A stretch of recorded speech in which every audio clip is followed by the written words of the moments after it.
Well, greetings, everyone, and welcome once again to another Wednesday night here at the Sports Crib. Let's get all the commercial stuff out of the way. You can see it down there on the bottom. You can subscribe and donate on our YouTube channel at our Cash App, $ JEK3. And now let's get to what the show is all about. Let's talk a little sports. I see all the guys are here. I see Bo. Bo, how are we doing this evening? Good. How about you? Doing great. What is going on, fellas? Hey. Dave, I see the wrestling match is over in time. Yep. Gentlemen. Demetrius. Hey. How we doing? What's up, buddy? Are you all right? I am not all right. No, sir. There's no point in lying to my guys. No, sir. I am not. I wasn't sure we were going to see you. I wasn't sure y'all were going to see me. Glad to see you made it, man. Yeah, glad to see you I had to step there. up. I know I had to step up for my guys. Well, That's tough. That was tough. For those of you that don't know, Demetrius did get on his podcast, and I'm sure there are replays. That's all I'm going to say. Yeah, it's archived. It was tough. It wasn't my best. It wasn't my worst, but it wasn't my best. It's tough, right? You guys do these, and there's a degree of emotion. Getting on 40 minutes after the game is over. That game, that was rough, man. Yeah, at least you can get on at halftime. Exactly. Well, guys, let's get started here. We got a myriad of topics tonight. Going to keep it kind of short until next week, of course, when we get into our Super Bowl predictions and start going a little bit more in depth into the game. But tonight, Dave, you want to start out Sue's Corner with us? Sure. She gave me a paragraph here, so I'll just go ahead and read it. A lot has been written about C.J. Stroud's backstory. He seems to be an admirable young man who came from a challenging background. What I didn't know until recently was his connection to Snoop Dogg. Snoop Youth Football is a nonprofit set up in Los Angeles to provide football and cheer opportunities to inner city kids, stressing sportsmanship, discipline, self-respect, and academics.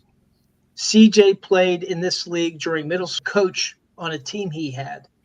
Snoop recognized even back then not only his talent and discipline as a young person, but his overall attitude, and continues to support him.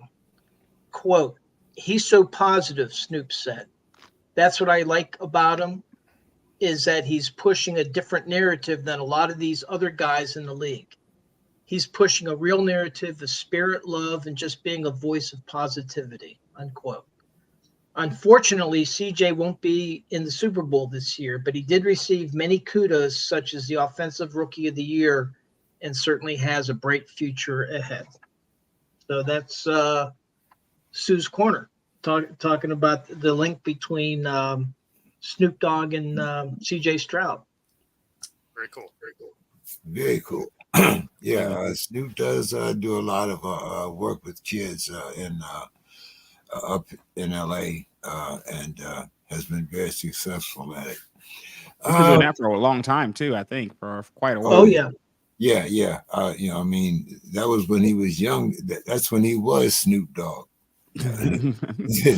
Well, what I like is he doesn't preach, he does. Yeah, he literally does. Yeah, for sure. Which I really appreciate.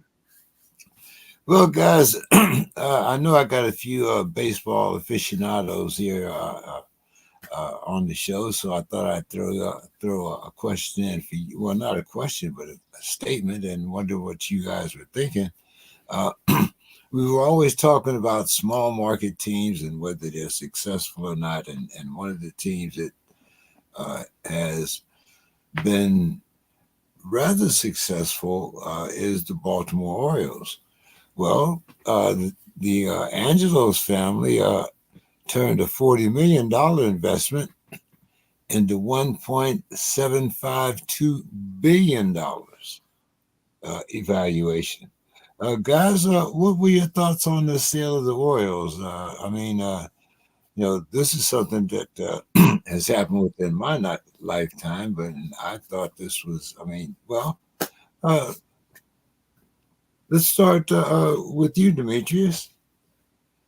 Sure. I think this is actually a win-win, right? Anytime you can turn 40 million into 1.7, you win.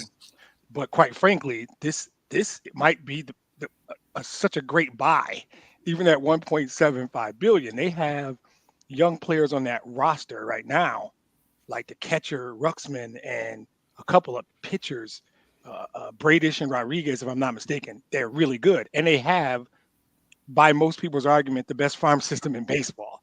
They've got more young players coming. They're going to be good. They won their division last year. They won 100 games, 101 games maybe, and they've got 5 of the top 100, and a kid named Jackson Holliday that might be the best prospect in all of baseball. So the future is bright. This actually, as weird as it sounds, is buying low. This is probably buying low because they're going to be good for a minute, and the value is just going to go up more. So good for these two private equity guys. Smart move. They're not billionaires by mistake, right? Right? They wasn't an accident. So I think this is one of those rare deals where the family, because I think Peter Angelos is not doing well. I don't know enough details to say it any other way, but not doing well. But I think this is a great sell by them. I think it's a great buy by the guys who bought it. It's a good young team, and they're going to be good for a while. Bo. Yeah, no, I agree with Demetrius. Like that's this is a win-win, and anytime you can have that kind of come up Right. on a sale, that is amazing. And to your point, I think it actually is kind of a low buy with how good the team is and how good the team can be, especially for the foreseeable future. I mean, just good business. Reggie. Same. No, it's a great investment. It's what's interesting is to see if now that this has been sold to Rubenstein and Company, if this is a situation where they will go after higher players, because they haven't for years. They've been like a low balling team. Maybe this influx of cash comes in. Maybe there's a situation where they do go after them. And fun fact, Cal Ripken Jr. and Grant Hill are part of the ownership group here. Fun fact there. What do you think, Dave? That used to be a good little, American National League rivalry. We didn't play that much, but when we did, couple World Series, right? Yeah. But locally, I'm down. I'm in the Washington area, but there's still a lot of Orioles fans around here, and the Angelos family was not very popular, especially Peter earlier. Because of what Reggie alluded to. They weren't spending money on the team. Right. And I think this Dave Rubenstein, he was born in Baltimore. He's a local. As Reggie mentioned, they brought Cal Ripken back, who kind of replaced Brooks Robinson as Mr. Oriole. I mean, he was a local guy that just, is still associated with the Baltimore Orioles. So I think it's a really good thing, and I think it's good for the Angelos family. They made their money out of it.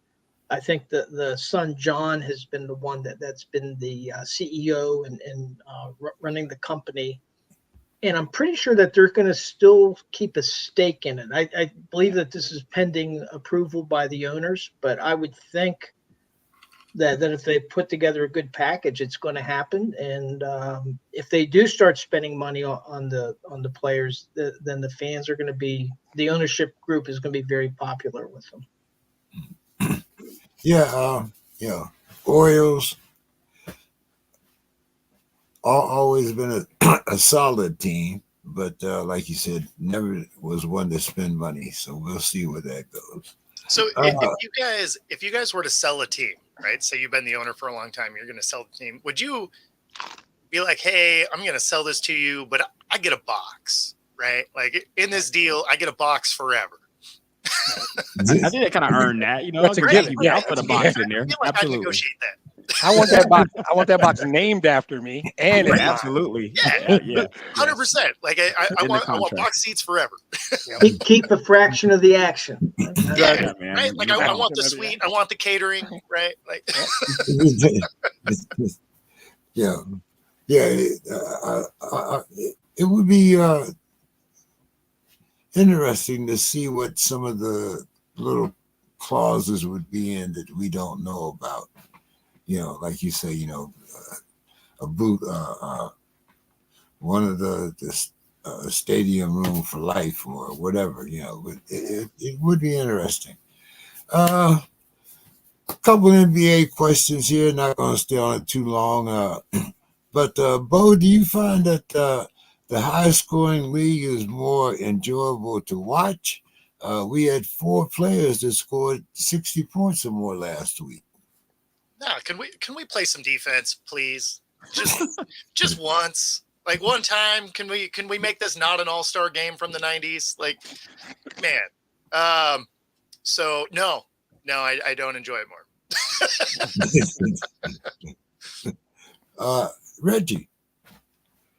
Kind of indifferent about this. I feel like with scoring is something that's not just exclusive to the NBA. The MLB wants more scoring. The NFL wants more scoring. The NBA wants more scoring. To everybody who wants to see defensive battles, and because it's clearly half of the game that gets kind of overshadowed. If you're like a purist and you really just want to watch all the positions in the game, rather than watching a few guys just go off all the time. I understand where they're coming from, but I think this is like these rules have been relaxed so that this is kind of what you get, right? Like four guys scoring. We had 70, and then we had 73 in the same calendar week. I wanted to say, I think that was in like 4 or 5 days differential. That's crazy. That's why I said 60 plus. Two of those were including 70-point games. One by the Greek Freak and the other by Dokic. It was Embiid and Doncic. Luke. Yeah. Luke and Embiid, and 2 foreign players also, by the way. The foreign players coming up here and putting up 70 in the same week on you. Crazy. Unheard of in our NBA. Dave, what do you think? I think we lost Dave, didn't we? I think Dave went to like the bathroom or something. Briefly lost Dave. Basketball, he'll be back for the NFL. Dave said, I'll take a break during basketball. He'll be back for football, next year. No, we got a few football questions here, but Demetrius, them bad boy Pistons have to be exactly right. You know exactly how I feel about this. 2 pairs of black socks. What if I may quote a famous philosopher named Colonel Stinkmeaner from the show Boondocks? This is some bullshit. I'm with Bo. I could have kept it simple. I don't enjoy it. Now the Pistons suck, so that doesn't help. But it's borderline unwatchable to me. It's borderline unwatchable. I do not enjoy. I've watched 3 games this year, and that's a statement. I watched. It's a statement. Were they all Pistons games? Oh yeah, absolutely. Oh man. Yeah. I and they won 2 of them though. They won 2 of them. So. That's 2-1 in your view. For the list that we have tonight, we're going to need like a Costco-sized bag of black socks. I know. I looked it over and went, "Damn, I'm gonna sound real old tonight." Like real old. And I'm cool with it. But this game, I think we all agree that as you get older, you notice the world starts to tilt toward younger people, and I just get resentful. Right, I'm just mad. Aging out of the demo, man. That's what we're doing. We're aging out of the demo. This is not my game. This is not the NBA I grew up loving. The Pistons once held a team to 69 points in the playoff. Held the Indiana Pacers to 69 points in a playoff game. I watched the Pistons game a couple of days ago. They had 69 at halftime. Yeah, this ain't the game I fell in love with. So. I'm gonna pass. I'm gonna pass on the NBA for a couple years, a couple more Piston drafts. I'll come back to the NBA. I'm gonna watch hockey. That's funny. I'm gonna have to get some hockey in here for you. Throw in a Red Wing question every now and then. To hell with the NBA. Dave, we were talking about the high scoring NBA. Are you with it? Now we were talking about the no defense NBA. You're trying to sugarcoat this. Absolutely. Yeah, we're talking about- I don't like high scoring football games. exactly. Yeah. I guess in that sense, yeah, Black Sox and all. Yeah. But Reggie, something kind of funny happened at a Hawks game because there was some talk about the Hawks trading D'Angelo Russell for DeJounte Murray. Falcons fans are chanting, "We don't want you." And that's even before they heard about the trade. Reggie, what's going on with the Hawks? Wait, they were chanting this at a Falcons game, or this? No, Hawks well, it was at a Hawks game, but it would have also been at a Falcons game. It- Though. it- The city of Atlanta does not want the guy. ATL. So ATL does not want him. So Falcons, Hawks, if the Braves are playing right now, the shout to be there. We nobody wants, like me personally, I do not want to trade DeJounte Murray. I don't see any reason to. I don't see any kind of value we can get back for the guy. We're just giving up at that point. If we're going to give up, we might as well. I don't like half blow-ups in sports. You're either blowing it up or you're not. And once you trade DeJounte and get back D'Angelo Russell, are you kidding me? Like, I'm not sure if that's a real thing. Maybe his contract's expiring or something, and maybe we're just getting back an expiring contract. Maybe there's some implications there. But from a talent standpoint, absolutely not. No, we don't want DeJounte down here. At least I don't. Yeah, I seems to be we. Guys, the Lakers are fourth in their division, and actually, the Warriors are last. But the Lakers are below 500, 8 games behind the Clippers. Bo, could the Lakers miss the playoffs this season? I mean, I hope so, because it would be hilarious. Very funny. Yeah. It is a very real possibility. Yeah, I mean, they're playing inconsistently. So, I mean, they have moments where you're like, oh, okay, they can get there, and then they drop games that don't make sense. So it's just not a great unit that they have. So can they miss it? Absolutely, the way they play. Yeah.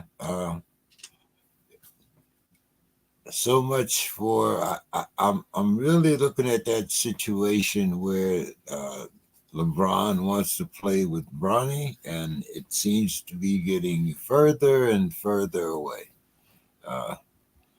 But we'll see. Okay, guys, let's get into our NFL section tonight. We have the Pro Football Writers Association, and they name the 49ers running back Christian McCaffrey Offensive Player of the Year. McCaffrey is the first 49er since Steve Young.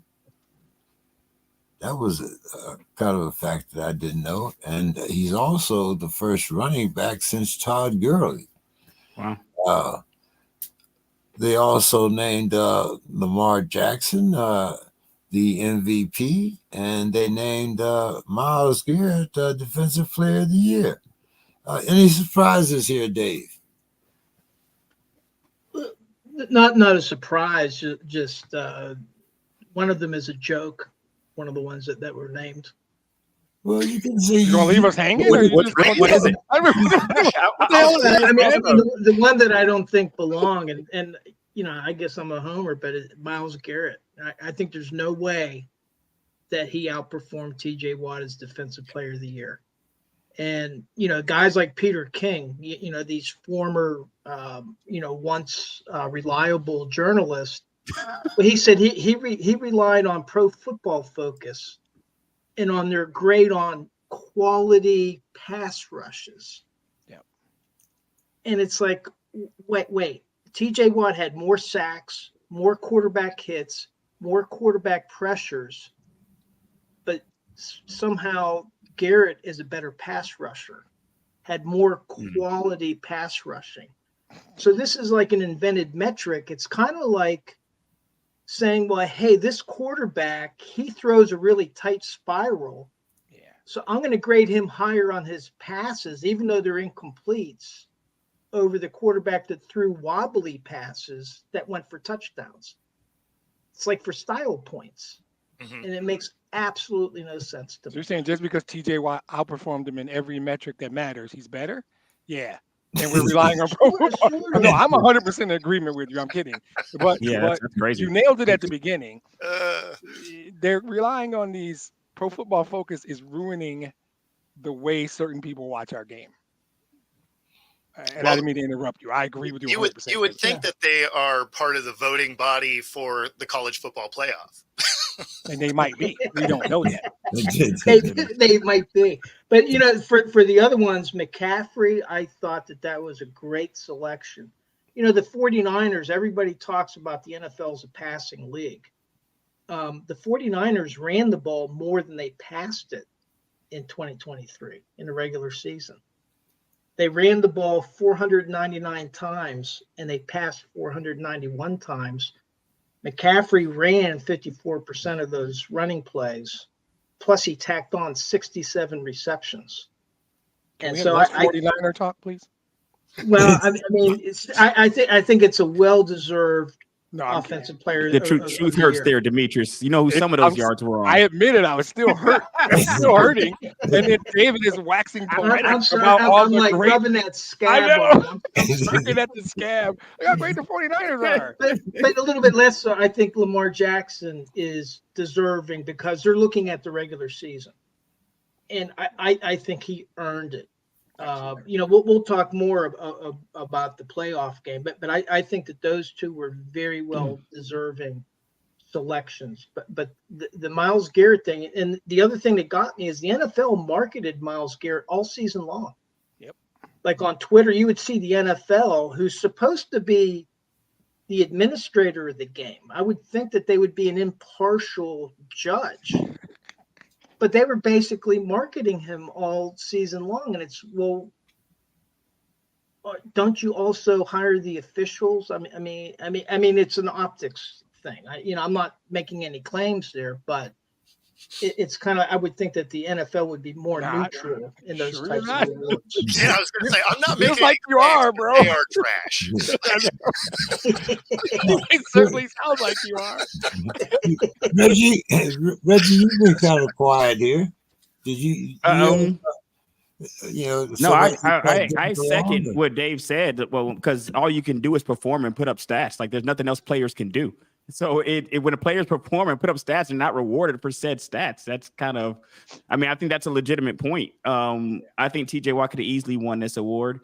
The Christian McCaffrey Offensive Player of the Year. It's always curious to me when the overall MVP is an offensive player, but they don't win the Offensive Player of the Year as well. Like it's always a weird little thing there. Like you'll have an Offensive Player of the Year in Christian McCaffrey, but the MVP is Lamar Jackson, but he also plays offense. So I don't. That's always a little weird. I can understand it, I guess, if you look into the details there. No problem with Christian McCaffrey winning that player because he was legit competitor for MVP. The MVP situation is interesting because with Lamar Jackson winning it this year, it reminds me of when Embiid won it last year, and then Jokic won a championship. So that's kind of like what we're having here, right? Patrick Mahomes goes in there. He's not going to win MVP, but he's playing for a championship. It's interesting. But I do think that it seemed like he had won this 2 or 3 weeks ago, guys. Like he would have had to really been trashed down the stretch to not get this award. So I think that's kind of that was telegraphed. Well, I mean, it's a regular season award anyway, right? Yeah. So I mean, it is. Go ahead, Bo. Oh no, I mean, I had TJ Watt winning that also. So I mean, I understand stats don't matter, but I feel like they're supposed to. So, I mean, some should, right? I remember playing football, and it seemed to matter at the time, but for some reason, it doesn't anymore. Like I don't know, it doesn't make any sense to me. But I don't mind Christian McCaffrey as the Offensive Player of the Year. I do also think that the MVP not being the offensive player is kind of weird, but I also find it weird that the MVP is really the MVQB. So no one else can win that. Right? So, yeah, that's funny. Okay, let's see. That's at least two pair of black socks. Demetrius, you got on three? No, yeah, I'm always wearing them. So I think that the thing is, Bo hit it right at the end. The MVP has turned into a quarterback award. So basically, they're starting to highlight the offensive player of the year to give non-quarterbacks some love. But I don't actually have a problem with it, because if you're being literal and truthful, the V is value, right? And how I've always thought of it, and this goes back to 2013, a baseball situation, the short story. Miguel Cabrera is first baseman for the Tigers, Mike Trout center fielder for the Angels. And there was this argument, right? And there's this stat in baseball called WAR. And obviously, Black Sox, I'm old, I hate it. It's stupid because it's a nebulous fake number that they're comparing to. And in reality, that year, if Cabrera goes out, the first baseman for the Tigers would have been a dude named Robert Fick. Nice guy, not Miguel Cabrera. The Angels lose Trout. They had a center fielder named Peter Borges, who was actually a pretty good baseball player. It's the drop-off. Take Lamar off that team. What is the difference between the Ravens with Lamar and the Ravens without versus comparably McCaffrey? San Francisco is still a pretty good team without McCaffrey. They're not who they were with him, but that gap is what I think MVP should be measured by. All that being said, because of what I just said, it is a quarterback award, because the quarterback's the most important player on almost every team. Absolutely. That's why you need the offensive player of the year to acknowledge a non-quarterback who has a tremendous year, especially when the stats scream like McCaffrey's does. So I'm okay with it. And if we're truly going to start saying most valuable is most valuable, I think that's a good thing. It's going to be a quarterback, because just by the nature of the game, it's always going to be a quarterback. Demetrius, I'm going to let you start this off. Unfortunately, Bill is not here. Okay. Right. And Bill is the one that gave me the inspiration here when we talk about the world of pettiness. Oh, exactly. I'm going to do my best Bill. Can I do my best Bill impersonation here? Let me get it. I'm on the road. I don't have a tie with me. If I was at home, I would grab a tie right now. I don't have the time for that long of a show, though. We never have the time for that long of a show, and it doesn't matter because Bill doesn't give a damn. So no, I'm not gonna do a Bill. But the greatness of pettiness is insane. So we're talking about the Patrick Mahomes and Travis Kelce saying that Justin Tucker broke the code by leaving his equipment down on their end of the field. And I guess you would say they used it for bulletin board material. What's your thoughts on this? Like how petty some of our best players can be. I think you have to generate motivation sometimes. And it's unfortunate. You shouldn't have to with a chance to go to the Super Bowl. But guys will. And there's a guy I never talk about, played in Chicago against my Pistons, but I'm not saying his name. He was the king of this, right? He would invent slights where no slight existed, just so he could feel disrespected in order to hate your guts to try and destroy you. That worked out pretty well for him. I'm just going to put that out there. It did. It worked out very well for him. But that's what this is. This is like, and as competitive men, and this might not be a gender thing, competitive women might be the same way. You want to feel disrespected because we can take it up a notch. Like, I'm coming into the game ready to play, but wait, you said what? Now somehow I've got a little bit more, which is kind of messed up when you think about it. You shouldn't have the ability to find some extra reservoir of energy, but you do. When you feel slighted or disrespected, you bring a next level. Boxing's the best at it, but that's all this was. This is some petty nonsense that they have to use to say this amped us up a little more. Actually, I think it's mostly BS, by the way. It had no impact on the game at all. But it's a cute little story. Good for the SPORTSKRIB for sure. What do you think, Dave? Well, it kind of looked funny there when they were kicking the balls away and kicking the tee away. And I just think there's a slippery slope in pregame taunting. You reach a slope, and Years ago, Joey Porter got kicked out of a game during the pregame. They just flat out ejected him, and then I think it gave James Harrison a chance to shine. But I think that the NFL, they've put all this emphasis in the game where they will sometimes call a receiver for standing over a defender, such as I think it might have been Flowers standing over one of the Chiefs players. Exactly. But they don't always call it. So it's kind of like, hey guys, what do you if this is a point of emphasis, then be consistent with what you're doing. Same thing, during the pregame is if they don't want this to slide into more and more, it's just going to elevate. It's going to get worse and worse until all of a sudden you're going to have players bumping chest. And is that really what the NFL wants? And I would say no, they don't want that. Your thoughts, Reggie? Much to do about nothing, in my opinion. I mean, it's had nothing to do with the game. Nothing really happened in the game. The Ravens didn't go out there like, oh, they kicked Justin Tucker's helmet, let's destroy them. I don't think anybody cared. I don't even know if people knew till after the game that this really happened. I'm not really, not really sure. So I think it's a lot more conversation than any kind of tangible effect on the game, in reality. Yeah. Bo, being a former player, what's your thoughts here? Yeah, I mean, obviously this was some gamesmanship, right? I mean, because there was no reason for Tucker to be down there. He's setting up a tee on the goal line. How many goal line kicks you get? 0. Right? So, I mean, clearly he's down there messing with people. But, and them kicking stuff away, like when you saw the first shot of it, you're like, oh, okay, I mean, Kelsey's kind of being a douche. And then you start seeing more angles of it, and it's like, yeah, Tucker really didn't need to be there. Right? Like you're on the goal line setting up your tee. Like, hey, come on. That is a scenario that can't happen in football. So, he didn't need to be there. And then, when you were talking about Flowers, right? He, spikes the ball, stands over him. Sometimes they won't call it if you just stand over him, right? Like if you're not quite squared up. But he actually had 3 personal fouls all on that same section of the play because he pushed off the guy to stand up, then stood over him, then spun the ball, almost hitting him with him.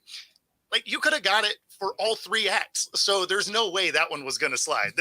That's the third pump, right? Like you could get 2 pumps, but that third pump, you get the flag.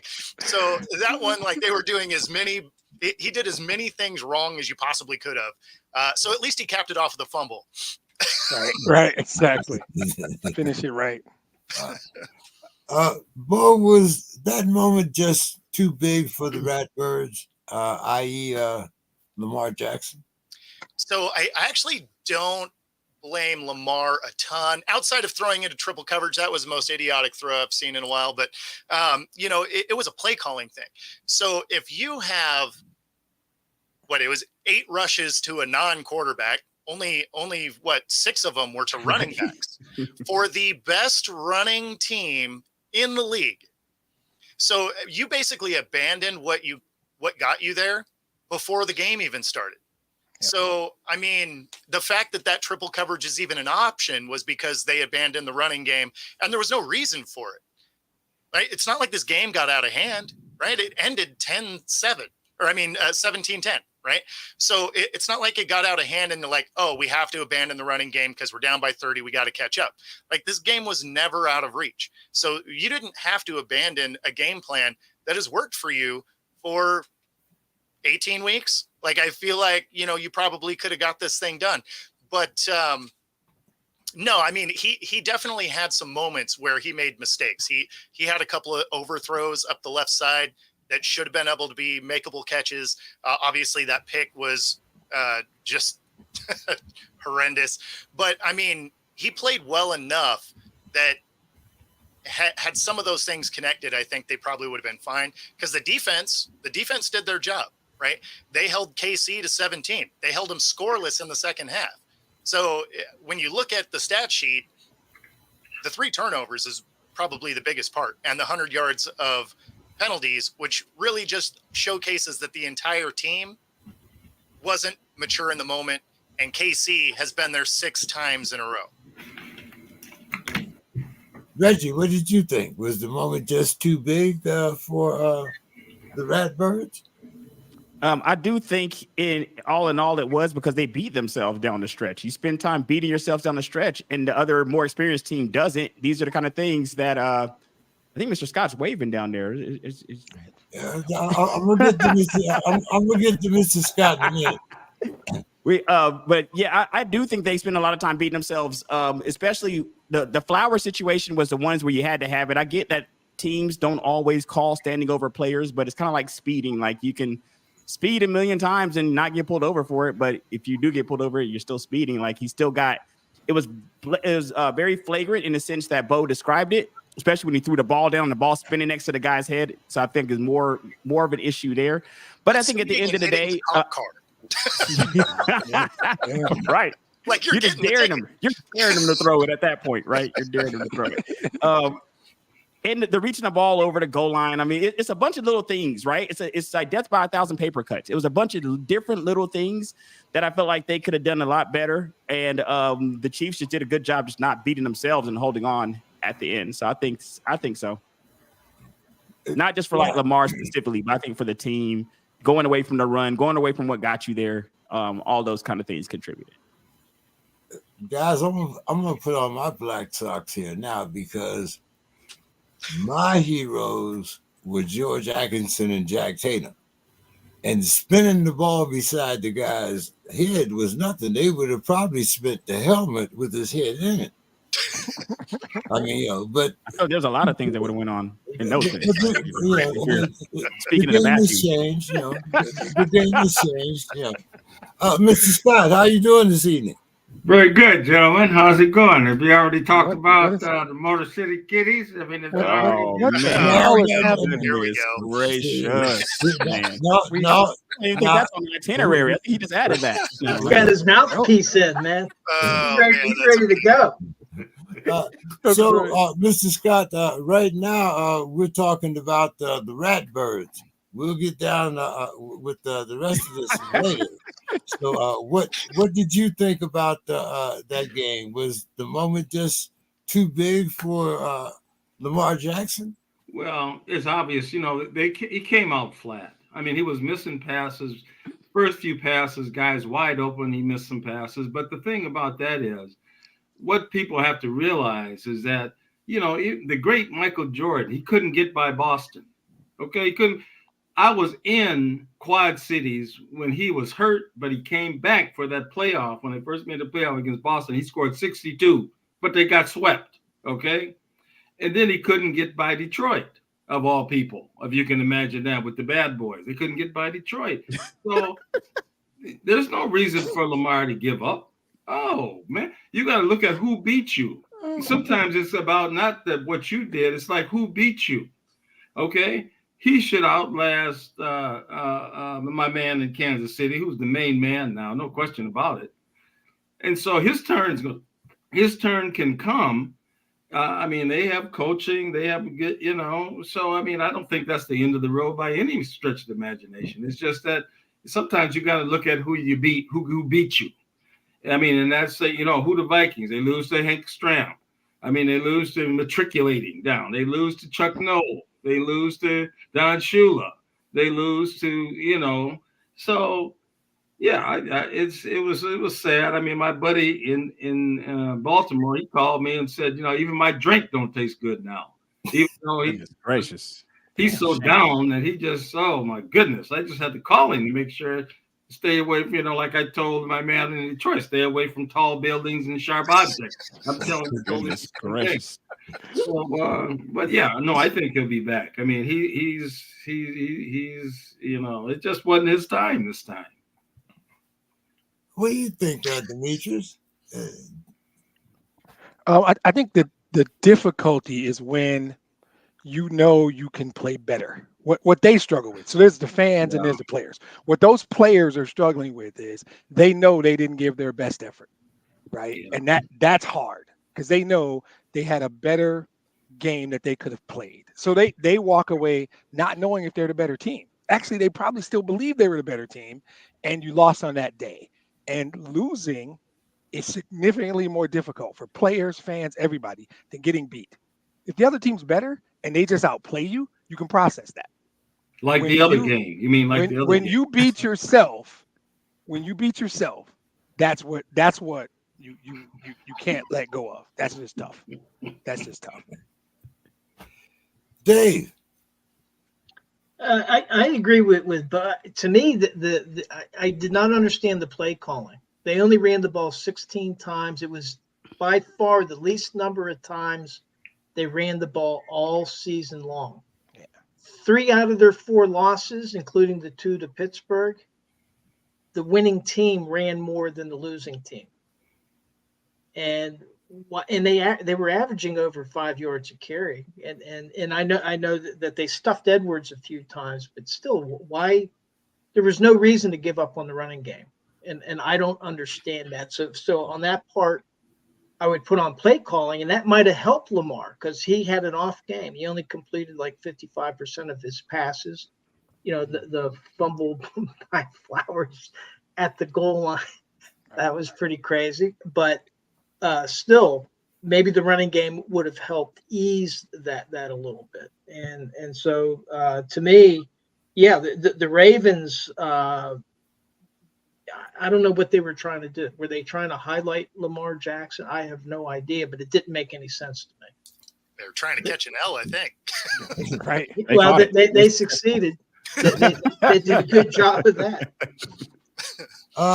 Bo, Seattle hires former Redbirds defensive coordinator Mike McDonald as the head coach. What's going on up there in Seattle, Bo?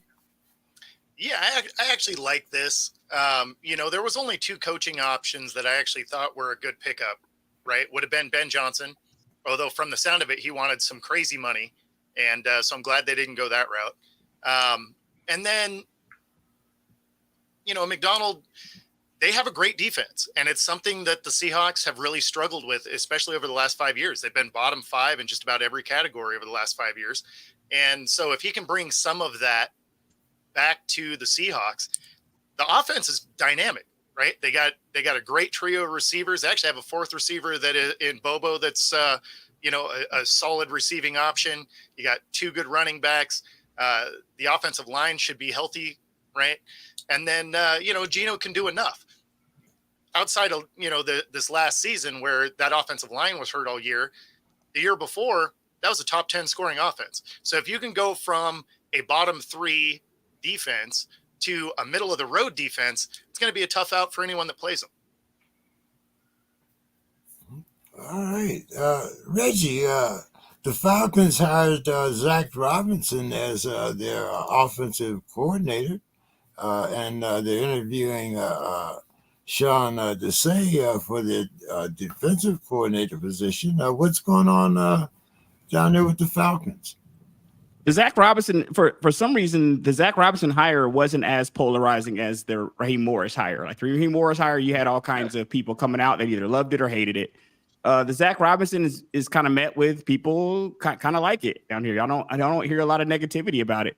So at this time of the year, for teams like mine, hope springs eternal, man. I'm hoping all these guys are great right now. We'll see how when they actually start putting them on the field and the kind of product. And despite all of this new stuff happening, if we don't know who the quarterback is, none of this really matters down here at the end of the day. So I feel like you have people waiting with bated breath to see who the quarterback is going to be.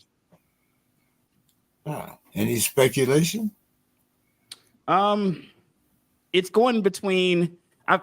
I read one article that said we might trade up because things are all over the place, and teams also put different information out there to try to throw other teams off the scent. So you don't really ever know what's going on until you get closer to the day and things actually happen. There is a Fields contingent down here for some people who do want Fields. He's from Georgia. I'm not necessarily in that contingent only because I would take his rookie contract, but the thought of having to pay him $100 million plus right now is that doesn't make a ton of sense to me. So that's kind of where we're at. I did hear Russell.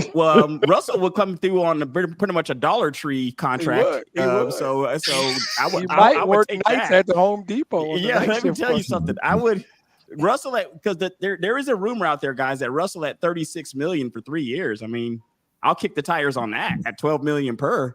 I'll kick the tires on it. You kidding me? But otherwise at 40, no, absolutely not. Okay, I hear you. Strange things happen here. The Panthers hire a new head coach, Dave Canales, but they also hire Brad Idzik to be their offensive coordinator. But he's not calling plays. Dave, what does an offensive coordinator do that doesn't call plays? Well, wasn't Kansas City doing that with Andy Reid and Eric Bieniemy before? Yes. And So I think that there's been other teams where the head Well, but- coach would call plays, and even Pittsburgh, once they fired Matt Canada, they split the duties between Eddie Faulkner and Mike Sullivan, and I mean it had mixed results. So there's two major things with the offensive coordinator. Yeah, it's calling plays, or it could be calling plays, but the big thing is designing the overall offensive plan, the scheme of the team, and then preparing that team against their opponents each week. And those are two different functions. You have your scheme and the overall, all the plays that are going to be installed, and then calling the plays during the game is a different skill set, in my opinion. Now, usually it's the same person doing it, but it doesn't have to be. And there's other teams around that the head coach in some cases will take on the role as the play caller, either on offense or defense. What do you think, Mr. Scott? Have you heard that? Of that being successful? Well, my thing is this. I mean, I used to listen to this interview with the great George Steinbrenner. People hated George, couldn't stand him. And actually, my friend Dave Winfield, he's one of the people can't stand him. So they were asking him, he would fire Billy Martin, hire Billy Martin, fire him, hire him back. And so they asked him, why do you do it? And he just calmly said, you can't be the boss if you can't make tough decisions. And that's where the coach has to decide what he wants to do. I mean, if he wants to have someone call plays, he's going to focus on other things. Or if he wants to call them himself, it depends on the dynamic of the team. I think you should have a defense coordinator, offensive coordinator, and let them do their thing. And if they can't do it, then you have to jump in and do it. So it comes the bottom line. The buck stops here.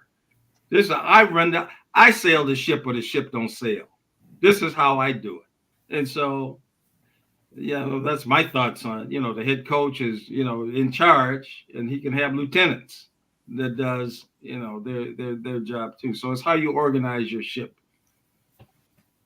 Bo. I mean, I don't know. Sign me up for a couple $1 million contract where I don't have to actually do my job.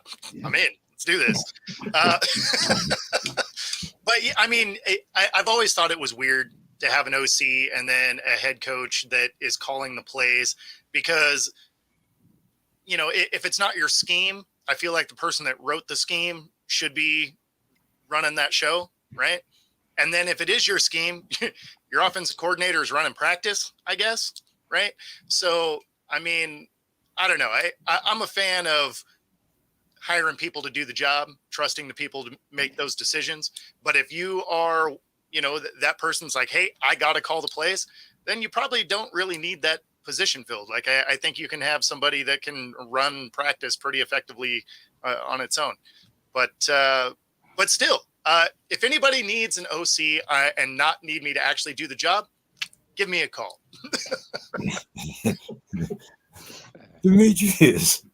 So I think we as fans, and y'all know I hate agreeing with Mr. Scott. And every now and then he just fucking nails it, and I don't have a choice but to agree with him. And, I'm the best in here. I'm the best in here. Here we go. Canales and Idzik worked together in Seattle for 4 years, and he was with him at Tampa. This is what I see happening. Canales, this is his first coaching job. This is my ship. We're going to do it the way I'm doing it. Now, what I think he's doing is grooming this guy, right? And to Dave's point, we as fans forget there's a massive part of this job that is developing and installing the game plan. It's a job. It really is. before Sunday, there's a shit ton of work that goes into the installation of this week's game plan. And he comes with them. He's a wide receivers coach. So my feeling is Canales was just calling plays 3 weeks ago. He knows how to do that. This is his ship. He's going to sail it. And he's going to take some degree of time and develop this guy. As a play right now, I need you to work on installing the offense during the week. And he will probably start to spoon feed this guy opportunities to call plays. I would think that two things are going to happen. Canales is going to realize being the head coach and calling the plays is a whole lot of work. And then once Izzy gets to a place where he's comfortable, he'll hand off those play calls. I think this is one of his boys. They've been together for like I said, 4 years in Seattle plus the time in Tampa. He brought him over for a reason.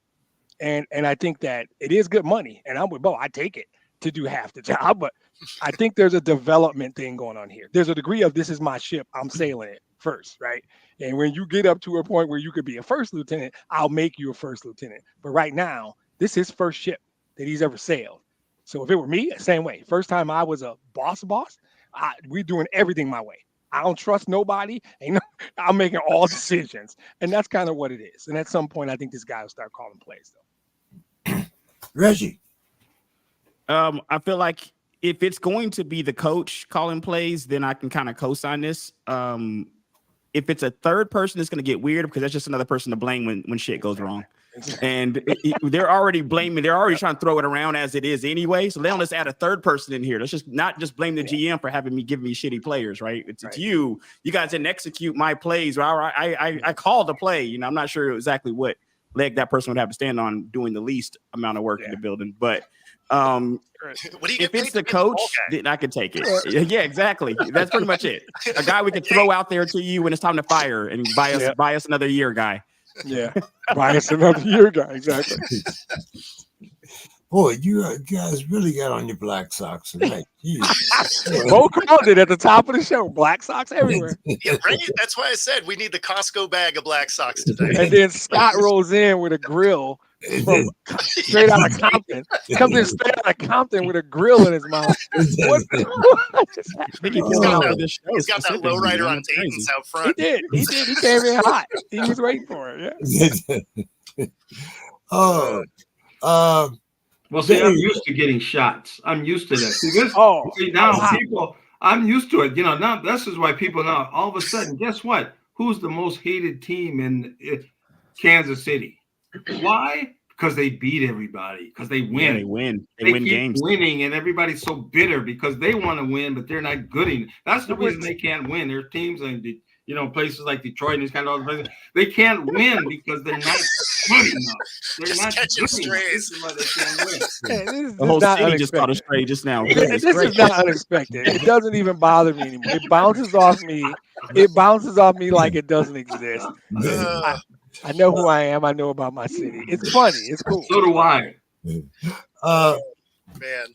Dave, the Steelers president, Art Rooney, said that we've had enough of playoff wins drought. He says, that the play of our quarterback play last season is definitely unacceptable. Do you think that perhaps Justin Fields, Dollar Store, Russell, Dollar Tree Russell, man, absolutely. Yeah, or maybe even Geno Smith might be candidates. The Steelers hired ex Falcons head coach Arthur Smith as OC, and my God, you and Reggie might you and Reggie might want to talk about that, Dave. I'm gonna let y'all have all my time. I'm get just this man out of my life. time to y'all. One team to my next team. Like, what is this guy doing to me? I mean, how good can you feel when he forgot Bijan was on the roster? Well, now he gets to forget Najee now, so I mean, it's all good. Yeah, he got 2 running backs he can forget in Pittsburgh. Exactly. Oh, Well, I mean, in terms of the, go ahead, James. No, I said save us. What's going on here? Well, first of all, in terms of what to put Art Rooney's words into context, yeah, he did say that he's sick and tired of not winning playoff games, and he also noted that the quarterback play wasn't meeting the standard. But at the same time, he did say that he saw Kenny Pickett coming back, and that's their guy. And he said that they want to re-sign Mason Rudolph, who will be a free agent. We'll see if they're able to re-sign Mason Rudolph. That's still to be determined. But in terms of Justin Fields, Russell Wilson, or Geno Smith, it's possible, but I would say not probable. And part of it is the price tag some of these guys have. The other thing with like Justin Fields, if you bring him in on his rookie contract, well, you're basically undermining Kenny Pickett, who they have not completed their evaluation on. So I don't think it's going to happen. They're going to bring in a free agent quarterback. They may draft a quarterback in the lower rounds just to fill out the roster. But I think that they're going to be going with Kenny Pickett, and if they can re-sign Mason Rudolph, Mason Rudolph. In terms of Arthur Smith, I sent you guys a link. Alex Kozora from Steelers Depot, that's who I write for. But he did a really, really well-balanced article on Arthur Smith. And some things that I didn't realize was all of his links to former Steelers. He was a teammate of Willie Parker when he played back in North Carolina. What position? He was a guard. Okay. And then he got hurt, and then I think he got hurt in back-to-back games or something, and then he went into coaching after that.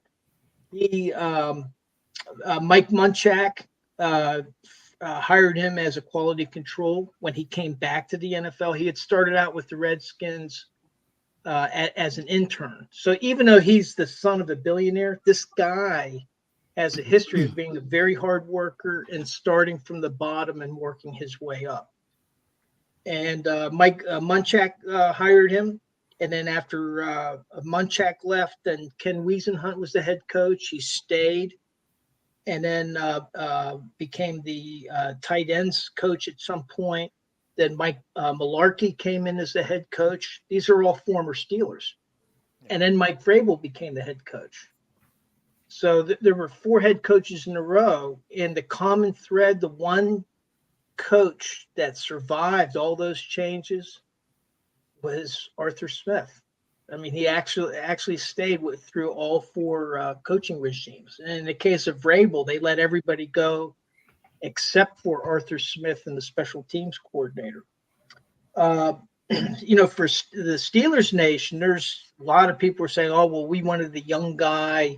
We wanted one of these guys like Zach Robinson or Clint Kubiak. Well, Arthur Smith's only 41 years old. He's the youngest offensive coordinator the Steelers have ever hired, except for Mike Mularkey, who they hired at age 40 back in 2001. And then, and in terms of his schemes, he likes to spread the ball around. When with Tennessee, 1 year, 18 different receivers were getting the ball. As an offensive coordinator, I'm not talking about him as a head coach. I'm talking about his offensive coordinator. Bijan's on line 1. Bijan said, "I didn't get that rock at all." So well, and I wonder about that, because one of the things that he was asked, because he has a reputation of, hey, he doesn't coddle stars, and basically, hey, he was asked a question: what happens if somebody doesn't buy in to your scheme? He goes, they don't play. I mean, it's just as simple as that. That's what he said. If you had a winning record, I could co-sign that. But when you're losing, you need to play your stars. 3, 7, and 10 seasons. I mean, best player and I think a lot of Steelers Nation agrees with you. But I hope he does well. The other thing for the Steelers, which he apparently likes a wide run scheme or a wide zone run scheme. And the Steelers tried that at the beginning of the year and utterly failed. And then they went to more interior power runs and attacking the gaps and stuff like that. So I don't know how that's going to merge his scheme with the players that he has. But the other thing is he does use fullbacks, and the Steelers had gotten away from using fullbacks. So I think for me, the jury's out. I want to see what his offense looks like in action before I pass judgment. But I thought that this article that Alex Gazora wrote, it was really pretty in depth. I didn't realize he went to high school 4 miles from my house. He went to Georgetown Prep. Hopefully that leads to W's. Because literally 4 miles from my house. So, well, what I'm hoping for is that the Peter principle applies. That he was elevated one level above what his true competence. Yeah, that's what I'm hoping for too. I like that comment because that gave me some hope for my other team that they're not just sinking their ship with this guy. Yeah. So we'll see, but that's I can't wait for training camp to see it. What's that? Yeah, you're good with it then. Well, yeah, I mean, after reading Alex's article, I am. At first, I was not very happy because of his record with Atlanta, and then some of the reporting that I saw a lot out of Atlanta, it just seemed like he didn't have a handle on the team. And part of his attraction, reportedly, I think it was Tom Pelissero, he wrote that the reason that he wanted to go to Pittsburgh, because I guess he was talking to some other teams, but the reason he wanted to have experience with Mike Tomlin and with the stability of the Steelers organization. So it may be that this head coaching experience really left the bad taste in his mouth, and he wants to kind of recharge his batteries. Yes, same. I'll say that, and also, as much as I want to give this guy credit for getting a job, I really don't give him any credit for being gainfully employed and not living off his father's money. He could have. I think there are certain things that are, because a lot of people say that when they're kind of bigging up on the guy, they're like, well, he went and paved his own way. He went and got a job. He could have sat on his ass all his life. Like, oh, that's cool. I mean, that is something. But are you going to throw to your stars? Are you going to? Does Drake London get more passes because you got a job? Does Kyle Pitts get more passes because you got a job? Well, I mean, look what he did with Brian Tannehill and AJ Brown when he was the offensive coordinator in Tennessee. Reggie can't see that because he's buried in a cloud of Bijan not getting the ball. I'm buried in a cloud, guys, of 7 and 10 for 3 years. Is what I'm buried in a cloud. I'm buried in a cloud of losing for 3 years. I think at the end of the day, you have to win games. And I think that's why I defend Tomlin to the nth degree, because the guy wins games. Even when people are trying to get him thrown off the team, he wins games. So at the end of the day, I'm not saying that Arthur Smith won't come and win games, but you need to go win games. I'm not going to give you've earned nothing. You've earned no benefit of the doubt at all. You're coming off a team that was abysmal from an offensive, and that's your side of the ball. It was abysmal. So come over here and win games. That's it. And then I'll give you some credit. Well, a great meme that I saw was because all the Steeler fans wanted somebody from the McVay Shanahan. Very popular tree for sure. So there is the meme of the Shanahans and the McVays, like 5 people that were on the same coaching staff at the same time. McVay, Shanahan, 5 of them. Yep.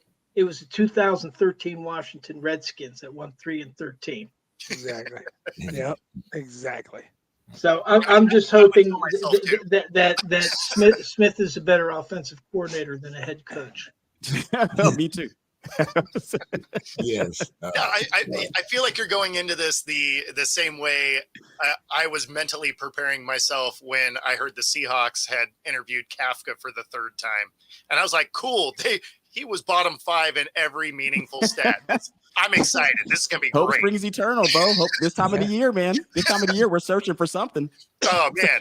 Yeah, all this gray stuff would have just filled in. Like, it would have just been the rest of the way around my face. Instant gray. Yeah. Okay, Demetrius, it's that time. Then Johnson is staying despite his different interviews with head coach. As some people said, perhaps he priced himself out of a job. But anyway, he's back with the Lions. Head coach, do you think the head coach, Dan Campbell, let his ego bite their kneecaps off, cost him the team a trip to the Super Bowl? And Demetrius, you are a stat man, so give us the analytics of those 2 calls. And then of course, your fanatic perspective of that Yeah. loss. Yeah. So that's a great question. I'm going to tell you because the answer is yes and no. So the thing that analytics never accounts for is momentum, right? So I can't even analyze this, but what I know I saw in the first half was one team was significantly better than the other, played better than the other team. So we're not going to entertain any nonsense from anybody on this podcast. I'll wait and let that sink in. He tapped out. Right. Yeah, he'll be back in a second. Who might suggest at all that we didn't deserve to be on the field with that team. What happened? This is the simplest thing is to say this. There is a first opportunity to go for it on fourth down in the third quarter. You've dominated them in the first quarter, in the first half. You went in up 17. They come out first drive and you hold them to a field goal. They move down and you hold them to a field goal. Now you take the ball and you're in plus territory. You have an opportunity to kick that field goal and take those 3 points right back, right? Momentum. You take those 3 points right back and you say to them, guess what? That little field goal you got didn't matter.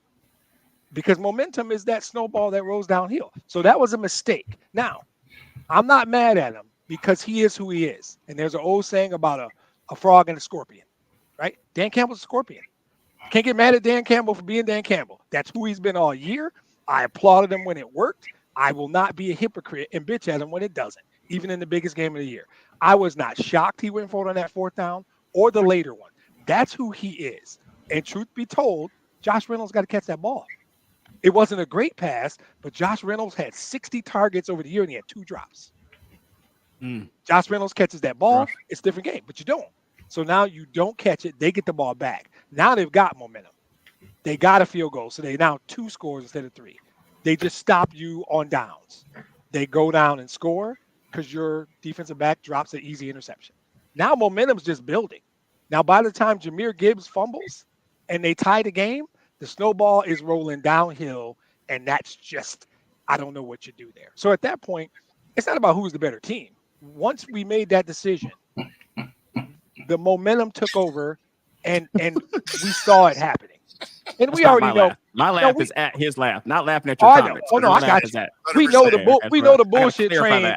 We know the bullshit train's about to come down the tracks. I've been waiting for it. Not a big No, you had the 80s fat guy cackle down there in the corners. I have no problem with what happened. I think we played the best half of football we played all year in the first half, and quite possibly the worst half of football we played in the second half. And we were playing a really good team in their place. And that's what happens. You don't get the luxury of fumbling and making those kind of mistakes on the road against a good team. You'll get beat every time. So nothing that happened was confusing to me.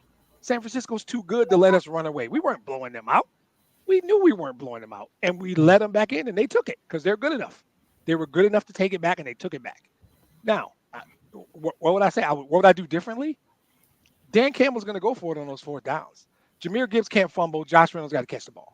So I'm not even on the coach. Players make plays, and players don't make plays. Goff had a decent game, but he missed some throws. St. Brown dropped the ball. He doesn't drop anything. Players make plays, and players don't make plays. And in the second half, San Francisco made every play, and we didn't.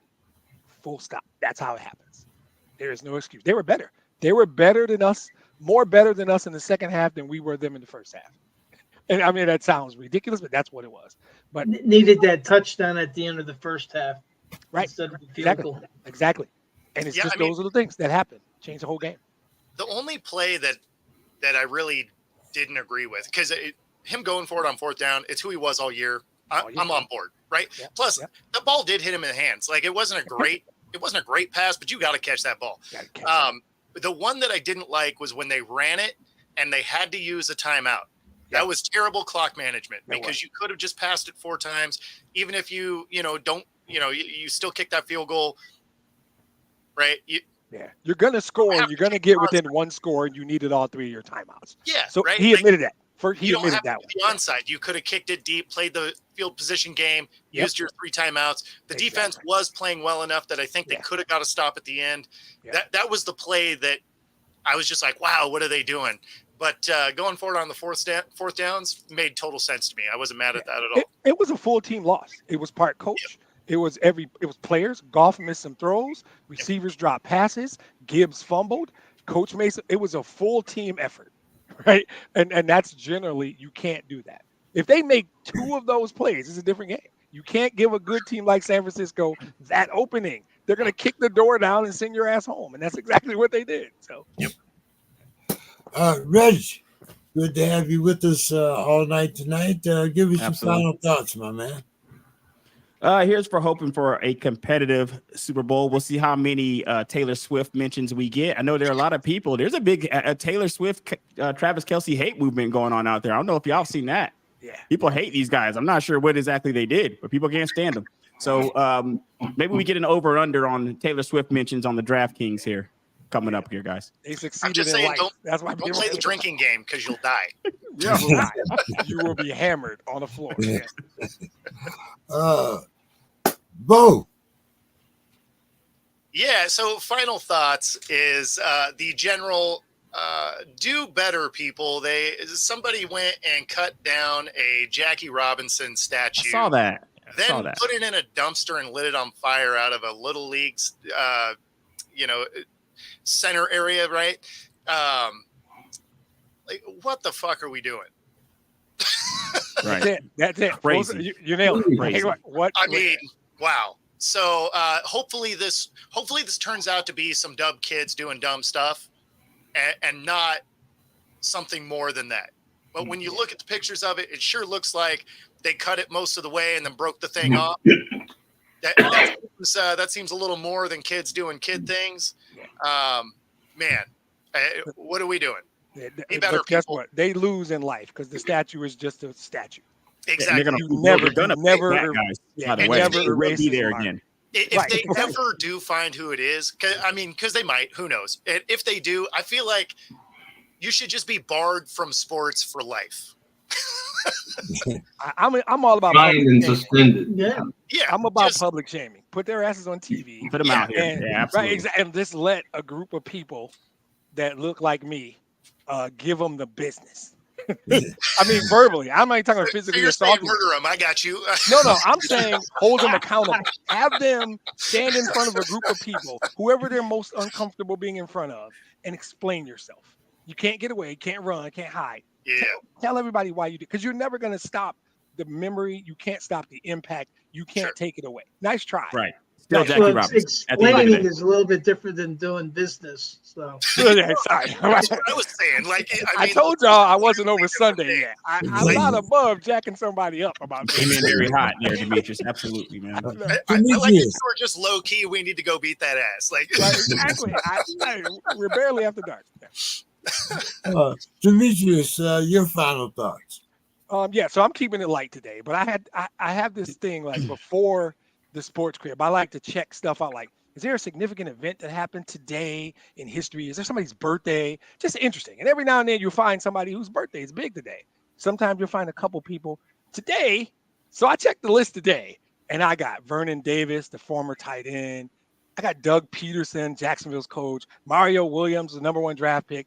And I thought, oh, that's solid. And then the list got real. Aforementioned Jackie Robinson, Oh, wow. Jersey Joe Walcott, Ernie Banks, and Nolan Ryan, all born Oh, today. man. I was goodness. like, yeah, that's a heavy hitting lineup right there. I'm gonna have to acknowledge all those cats all on the same day. So the subtle message is get it in late April and hope your kid's born on January 31st. Goodness gracious. Because Plan there's to have a chance. kid in January is There's a basically what you're saying. chance, That's your right. final thought. Get it in late April, and your kid's got a chance to do great shit. That's all I'm saying. oh man. Oh boy. Speaking of great days and birthdays, mine's Sunday, guys. Happy birthday, my Dalton. happy friend. birthday. Absolutely. I'll be the big 7s. Nice. Very nice. Very nice. 7-7. I like 7. Mr. Scott, Mr. Scott, your final thoughts.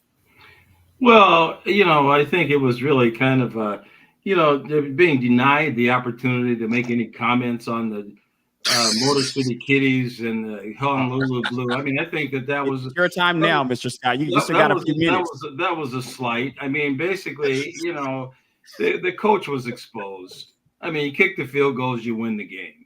I mean, I take the points. You're ahead 20, got 24 points. Keep getting points, pile it up. you win the game, it's a done deal. You're not But wrong. and then your quarterback, the immobile, somnambulant scarecrow, he didn't even try to run one time. I mean, he didn't even try to get out of trouble one time to do something. So,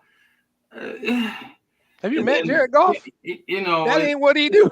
That's not what we pay him to do. He had 2 yards in that game. Yeah, of course, but see, it's not his job. It's not his job. We got 2 really good running backs. He just did it 2 times. Mr. Irrelevant just ran 2 times with success. You have to change up your game in these kind of things, and so I think the coach was exposed. That's my feeling about that. And then my final thought, I guess, is I keep thinking about the great city of Detroit, where my grandfather lived, spent a lot of time there.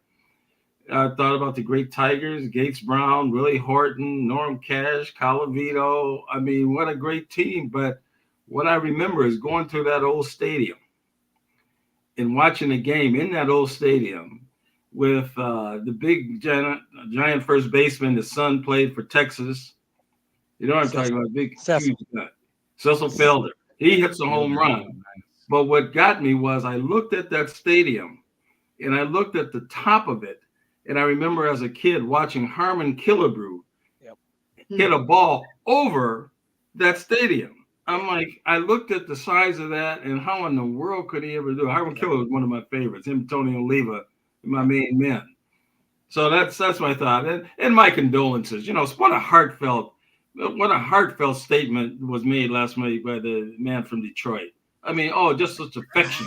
He had just such affection for his team, such giddiness. And I still do. And I still do. That he's recovered. I'm rocking a throwback logo tonight. This doesn't go away. I'm hurting now, but we got a healthy cap. We got a young core. This shit's just beginning. This could be your worst nightmare. Over and out. And don't forget, Mr. Scott, the Packers are coming. Yes, you said it. David, did we get your final thoughts, David? I'm sick of this shit. Did we get your final thoughts yet? Competitive division. David, just interrupt, David. It's okay to interrupt. When it's your turn, just jump in, David. To hell with this.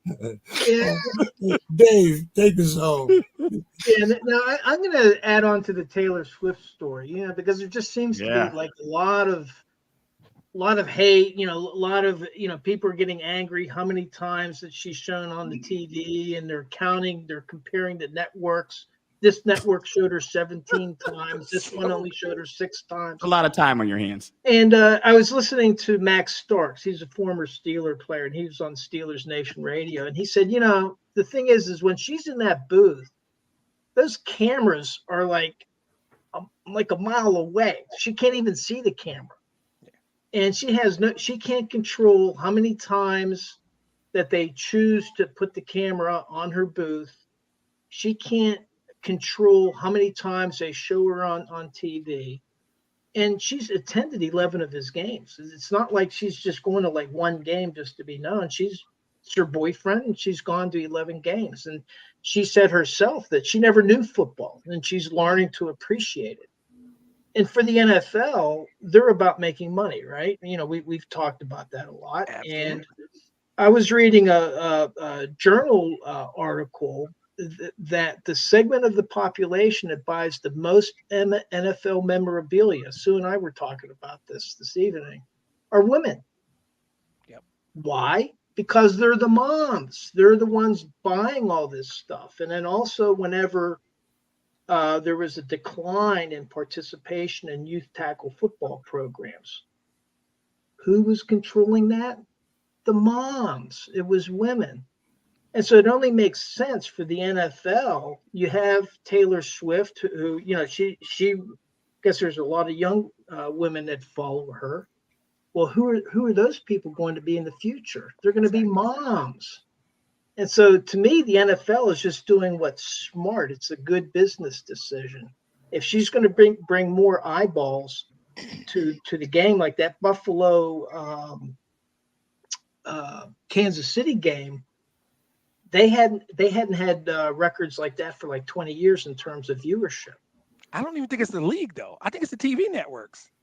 I Oh, think it- the Well, TV yeah, but it's they're the working. TV They're, network. they're working But they're together. partners, I right? mean, They're partners. I'm sure Right, the league is in right. there saying, you know, if this young lady is going to bring us ratings points, they have a dollar figure attached to a rating point, so Sure. and so you're going to bring it. Sure, I would if I was running the network. She'd here's have a the thing fucking that's crazy. halftime show. Would Here's the I'd thing that's interview her at halftime? Forget the coach. Go talk to her between the first and second quarter. How'd She's you also feel one of the about it? most popular people on earth. Also, let's just throw Literally, that. Let's just throw literally. that in there too. Yeah. And people, if So- they're Yeah. gonna show these nameless bums out here, people who do nothing, get shown all the time. Why would you not show the most popular person Right. on earth who happens to be at your Eminem got stadium? showed Sure. 15 times at every Lions game. no, They exactly. knew where Eminem was sitting, and they showed him at every game. So Why? they But- did but- actually but put he- out. I don't What think does Eminem was Eminem have fitting to do with type this? of What is notoriety Eminem? This is just that Detroit. she's fitting. Timberwolves are the best team in the league. Where's the Pistons? Where are the Pistons? I mean, where's the Pistons at? David, I'm supporting your point. It's time to open this show back up, man. Let's just go ahead and start this thing over. All right, They guys. did actually put out a number based on Taylor Swift. So they think that since she's got there, based on increased ticket sales, increased jersey sales, stuff like that, they're equating her presence in the league to be about $331.5 million. Ooh. Shout out to Taylor. Conversation Sound- over. Sounds like a Great good close, reason great to me. close, Bo. Drop the mic. That's the end of All right, that. one. guys. Let's get out of here. I'll see everybody next week. All right, see you All right, next guys. time, guys. Timberwolves are the best Take team. care, What about guys. the Pistons? How many wins do the Pistons Get your have? mouthpiece in. What is their Anthony. record? Let's talk I'm about out, that. fellas. I'm out. I ain't dealing with this. See you later, guys.